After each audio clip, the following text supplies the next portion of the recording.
My dad and I fight a lot about politics. I was a big Bernie Sanders fan. And yeah, that's everyone who voted for him. And my dad would always tell me, you know who else supported Medicare for all? Adolf Hitler. And I was like, not for everybody. I tried turning him into a socialist. I told my dad, I said, give me one good argument against giving people free access to a college education. And he sent me a link to my website. I felt the burn. And now my dad won't shut up about drag queens. That's the new target for the right, drag queens. They say drag queens are groomers or they're pedophiles, which is nonsense. If drag queens were fucking your children, your kids would be covered in glitter. It would be the shortest episode of Law & Order SVU of all time. They'll go, there's the crime scene. There she is. Drag queens don't deserve this shit. You know how hard it is to be a drag queen? They gotta put on fucking intricate makeup, fancy wigs, fake tits, they're tucking their dick, they're strapping it, they got Spanx and tights and Spanx. Even if a drag queen wanted to fuck your kid, you have like 6 hours to stop it from happening. Because that dick's not coming out ready to go. You understand? It's like a mattress coming out of a box for the first time. It's gotta inflate before fucking, that's the point. You wanna stop pedophilia? Figure out a way to get glitter onto priests, okay? Pretend it's part of the Eucharist, the body, the blood, and the bedazzlement. I know not everyone likes Catholic Church jokes, but like their victims, they never get old.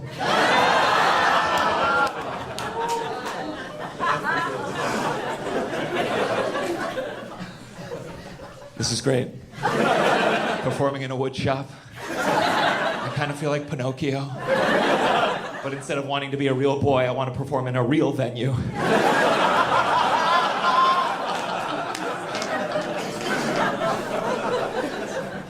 I was in Oklahoma City, and I'd never been before, so I asked the owner of the comedy club in Oklahoma City, I was like, hey, is there a good place to get a salad around here? And he was like, it's a pretty conservative area. That should not make sense. But that's how divided we are as a country. Then I was like, well, then fuck salad. I'm getting barbecue and fentanyl.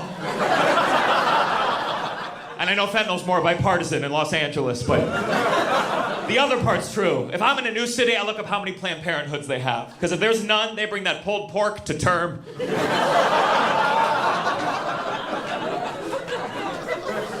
I was obviously very upset when Roe v. Wade got overturned because I have 3 little sisters who should have been aborted. But you knew I was pro-choice because I was pro-Medicare for all. There's certain beliefs that just go together with other beliefs, right? Like there's no such thing as a sexist trans ally. I've never met anyone who's like, trans women are women and they belong in the kitchen. It's never happened, not once. I think it would be fun if we mix it up a little more. Like, wouldn't you love to meet like a homophobic vegan who's like, being gay is unnatural, now pass the tofurkey, homo? Or a polyamorous nun who's like the Father, Son, and the Holy Ghost at the same time? I don't care if it makes sense. Let's get a black Nazi. I'd love to meet Kanye.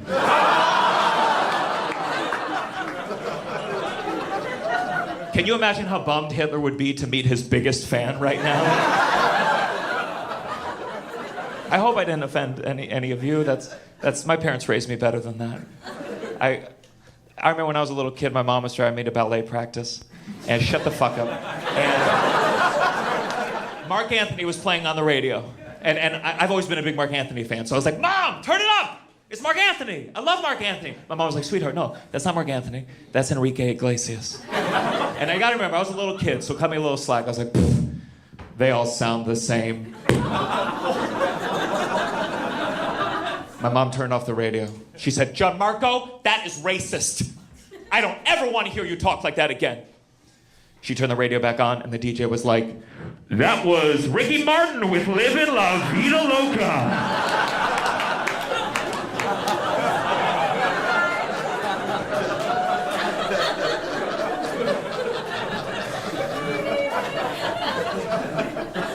I want to be a good white. But it's tricky sometimes.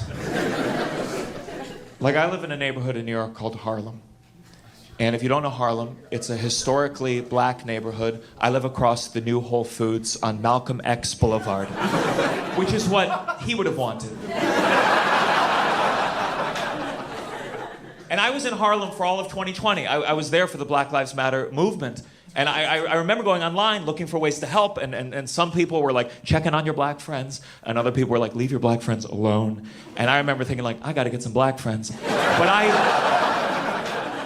I did the marches, of course. And I remember the last march I did, we were going down Malcolm X Boulevard, and I was doing all the chants, you know, we were going like, Black Lives Matter, and no justice, no peace, fuck these racist ass police. And then we got to the block where I lived.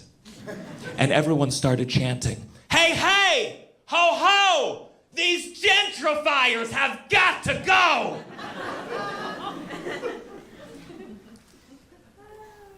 And I don't know if you've ever had a march turn against you while you were in it. But I did what all white liberals do when we find out we're part of the problem. I chanted harder. The first white guy I saw coming out of Whole Foods, I was like, you don't belong here! Which really confused him because he was my roommate. And he was like, Gianmarco, what are you doing? I was like, Gianmarco, oh, do we all look the same to you? That's my time, guys. Thank you very much. Thank you so much for coming to the show. I love Montreal. I love the food. I mean, dining in Montreal is the best. It really is a beautiful mix of American tipping culture and French waiter culture. I'm honored to be performing at this strip club tonight. I've actually taken a few pole dancing classes. I was posting a video online of me doing like a pole dance routine, and someone wrote, this is the first time I've ever believed you're straight. Give it up for JFL. Clap it up for JFL. From the board, you all know that JFL filed for bankruptcy last year. And I'm sure they wish people wouldn't talk about it, but that's hard when all your employees are stand-up comedians. I mean, you couldn't pay comedians to not talk about the bankruptcy, and for the most part, they don't. I'm very grateful. It's very weird when you're at a comedy festival. You are a little bit like famous in that little like 3-block radius, and there is someone. My girlfriend and I we were in an argument last night because I couldn't guess what she wanted to eat.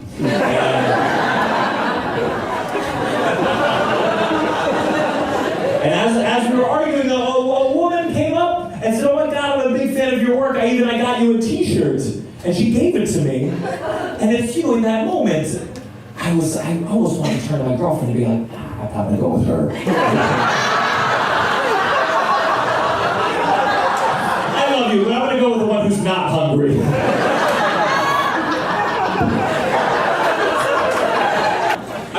I need to learn a language. I don't know another language. And I think it's because they didn't tell me at school why you learn it. You don't learn another language to get good grades. You learn another language so if your country ever devolves into a civil war, you have options. You learn another language so if you ever go to the old city in fucking Montreal, they don't treat you like a bitch the entire time.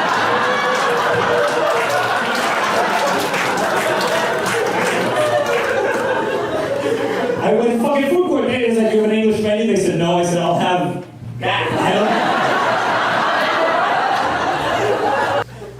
I do sometimes when I visit cities, I go, oh, I should live here.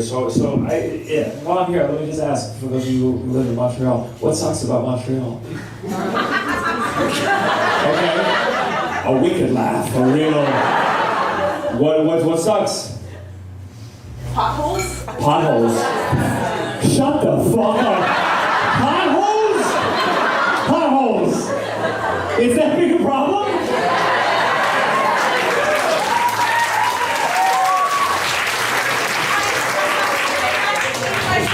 Twice in 3 years. You have to change your suspension twice in 3 years. I have rats in my building. Okay, so potholes, are they working on it? No? Okay, maybe it's worth it for the universal health care, do you think? Is that a fair exchange? Okay, anything else? The drivers in general. The drivers in general. Yeah. Okay, are you talking about her specifically? Okay, what, have you been hit by a car? Well, it's because I'm not from here, and where I'm from, people are super nice. They like you could like jaywalk. Wait, where are you from? I'll go there instead. Sherbrooks.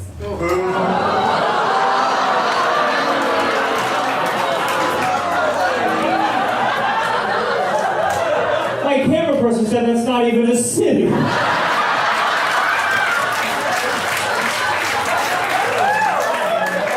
What do you mean it's not even a city? What do you, like, there's no traffic.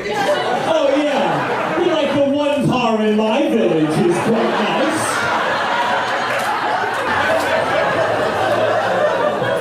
What else? What else is about Montreal? Taxes. Taxes? Yeah. Okay. Anyone know New York taxes to compare? Like what's like? They're the same. They're the same. No, they're 50-50. They're 50-50? Yeah, it's 50%. What do you mean? But you lose 50%? I'm the highest tax bracket. You're in the highest tax bracket. No, I'm not. Okay, hey. Do you live here? I did. You did. What changed? Other than location. Work. And what made you leave? I went to Ottawa. You went to Ottawa. What kind of work? Okay, listen, guys. If you go everywhere else, I start to get skeptical of your opinions. Okay, what kind of work made you go to Ottawa? I worked as a journalist on the Hill. Journalist on the Hill. Okay.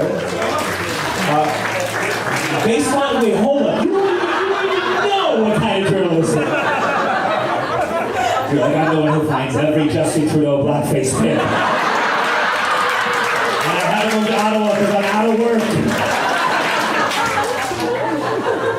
Okay, so you work in, is it politics? Yeah. Okay. So how are you feeling? What's going on? Give me a dumb synopsis. Moved to Montreal.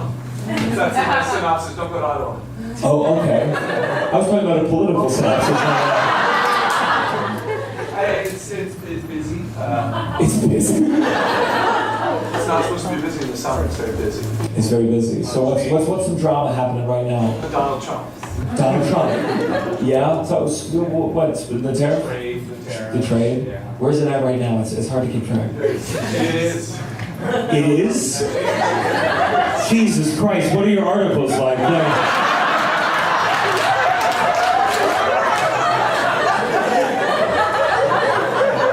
Articles like it continued on page 10 is. Anyone here with an OnlyFans account? Yeah. Where are you? What? Trans. Yeah. Okay. I have an OnlyFans headband. You have an OnlyFans headband. Yeah, they sent for what's it called? Hair tie. A hair tie. Oh my God! They got sadder as we went. That's all. Is it? Can I see it? Yeah. By the way, that was a miracle what you just did.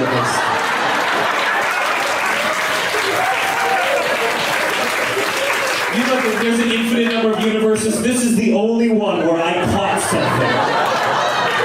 I don't use ChatGPT. I know a lot of artists. We will not use ChatGPT. And I do think that's good. But then I talk to people with office jobs, and they're like, "We are using ChatGPT." Yes, you said yes. Yeah? What's your job? I'm a professor. You're a professor.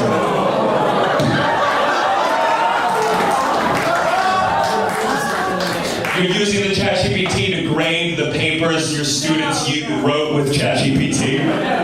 What are you using it for? So I teach one of the most exciting subjects there is accounting. Accounting. Oh, great. You just use a calculator. That's okay. Do you think there was a time when the calculator was invented where people are like, oh, you're not going to count with your fingers? To dumb it down concepts to teach it to my students. You use it to dumb down. No, don't take it back now. So you put in the ChatGPT. Tell me, like, what's the prompt that you put in the ChatGPT? So some of my students really struggle with the concept of deferred revenue. Oh.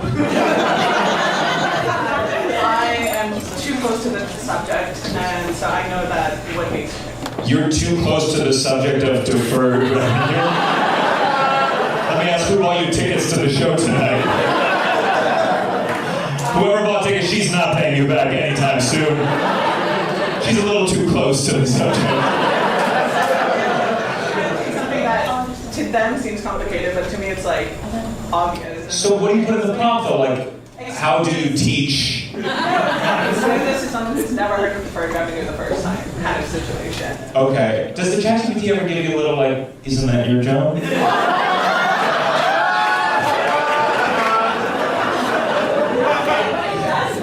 It does lie. What do you mean? Okay.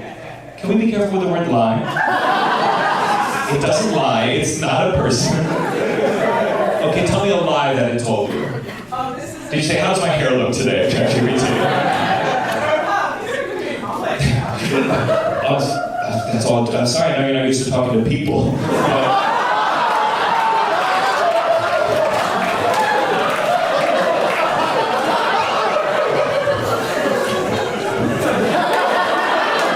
ChatGPT, how do I fix an audience member whose feelings are hurt?